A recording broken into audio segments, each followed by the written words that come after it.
Hans Bolz, et Butterblümchen, mir jedes Herz über. Ich hab nur Pech gehabt vorige Woche, nur Pech. Montag zieh ich mir ein Hemd an, reiß den Kragenknopf. Dienstag pack ich die Aktentasche, hab ich den Griff in der Hand. Mittwoch schlag ich in der Nadelwand, bricht der Stiel ab. Donnerstag trink ich ein Bier, hab ich nur noch der Henkel in der Hand. Meinen Sie, ich habe am Freitag noch Mut gehabt, alleine Pipi machen zu gehen?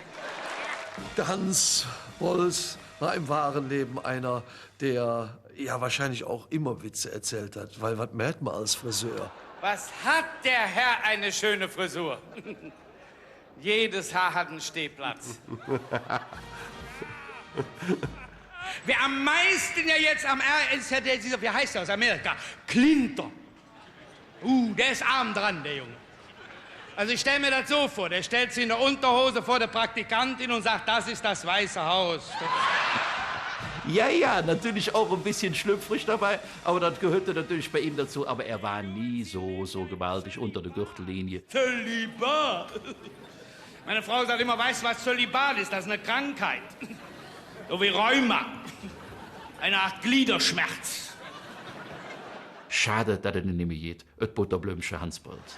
Der Opa fährt mit dem Fahrrad los, die Oma ruft hinterher. Wo fährst du hin? Sagt er, zum Friedhof. Sagt er, wer bringt das Fahrrad zurück?